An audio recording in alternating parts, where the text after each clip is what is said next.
Hi, I'm Glenn. I'm here with Col Pearse. He's a Paralympian medalist and Commonwealth gold medalist, and we're here to talk all things sport and nutrition. Welcome, Col. Tell us all about the role of nutrition and how important it is as an athlete.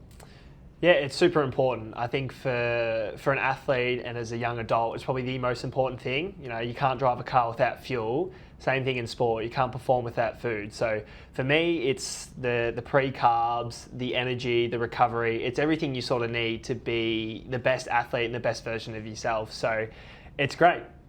And you talk about the car analogy, and it's not just the fuel, but it's the quality of the fuel. Tell us about some of the types of foods that are really important in fueling your training. But I think one of the most important things is that it tastes good. I think for most of us, we like to enjoy food that tastes good. And so to have a food that's high in protein, high in carbohydrates, good for recovery, that it tastes good. And I think something like an iced coffee or a chocolate milk, for example, is a really good one. And it's probably one of my personal favorites. But I think overall, it's just, in the world of sport and the world of nutrition, it's just so important that we fuel pre and post racing and training. Sounds good. And so let's think about pre, and then we'll talk about post. So pre, obviously carbohydrates play a really important role. What would a sort of before you're swimming or before training, tell us what that might look like. I'm going to go with training first because that's, you know, as a swimmer, most of what we do. So I prefer to just go with a yogurt sachet with a banana, roughly about an hour and a half before, just, you know, when I'm swimming, I don't feel it moving around, but it's just enough to give me that energy because sometimes we train for 2 hours in the water. So that's quite a long time. And immediately post, chocolate milk or another yogurt. But on race day is a bit different where you have to be at your best and competing at your fastest.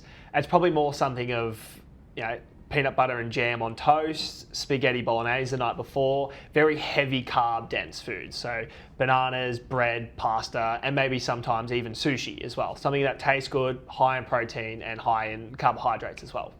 And you touched on that post exercise, post training meal, and the priorities there are obviously refueling the muscles, but also repairing them with protein. So types of protein sources, you mentioned milk, you've touched on yogurt. How else do you get your protein?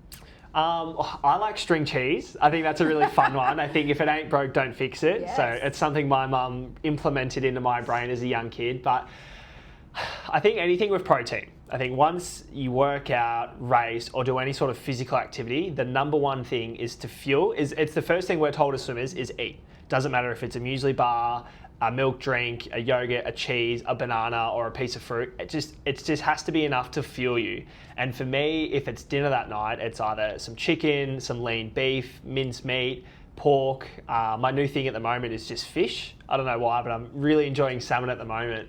Something that's easy to eat as well. I think when we're racing on pool deck, whenever I'm at training, I've always got a backpack with me. And so it's always essential to have something that's easy to eat on the go.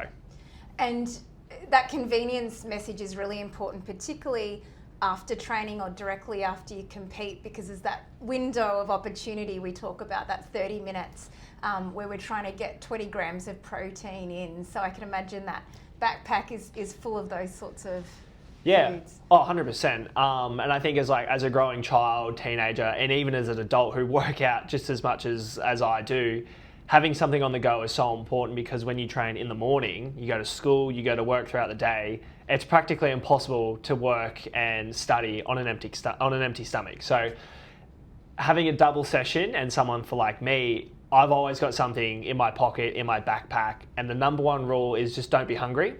Like I said, you can't run a car on no fuel. Same thing with your body. And I think if you want to be the best in the world or performing at your best, your stomach always has to have something to be processing when you're constantly moving your body. And I guess swimming as much as I am. So we've talked about carbohydrates and protein, but the type really counts, doesn't it? So, when it comes to protein, there's lots of supplements and stuff around. Tell me, what's your thoughts around supplements and how you go about getting protein? Yeah, well, I think, like we touched on earlier, like the number one important thing after a training session is to have some sort of protein. And as an Australian professional swimmer, a lot of protein powders have quite a list of ingredients in them, and a lot of them we can't actually have as athletes. So having something like yogurt, cheese, or milk is just so simple, and the ingredients list is it's kept to a minimum. And I think from an athlete's standpoint, like, it tastes great, we know it's safe, and also coming from a dairy farming background, I get to support mum and dad while having a post-recovery snack. So it's a combination of a lot of things, and I think, the number one thing is it's all natural ingredients. Yeah, you know what's in it. And I think the other benefit there in choosing those sorts of protein sources is you're getting other nutrients like calcium, which is really important as well. And what about carbohydrates? I think sometimes there's a misconception that athletes are fueling themselves with lollies. Tell us about the role of lollies and different types of carbohydrates. Well, I think something like a banana and lollies have the same effect but different roles. Yeah. So lollies is a fast source energy that gives you energy within 5 to 10 minutes. That's why kids go crazy, because all that sugar and carbs in it. Yep. But something like a banana, like, it doesn't taste as nice, but it's a longer lasting carbohydrate source. Like, before a swim session, I'll have a banana, but if I'm about to race, I'll have a lolly. They're both used for different things, and I think, like I said, predominantly what I do is training, so I'm always hammering bananas. Apples is a really good one. Apples is quite high in fibre, and, like, as we sort of mentioned before as well, one of the worst things you can do is train or race on an empty stomach. So having some source of fibre in your belly, like an apple, is a really good one to get you through the session. Yeah, so it comes back to choosing mainly from the core foods, your fruit and veggies, your milk, cheese, yogurt, your just meats, natural et cetera. ingredients. Natural ingredients, and using those lollies when you need that quick burst. Find a healthy balance between the two. Yeah, makes sense. So in summary, when it comes to sport nutrition, there's 3 key goals: rehydration, refueling with carbohydrate, and repairing with protein. And there's one drink that's, does all of these things really well, and that's milk. Talk to me, what's your favourite way to have milk?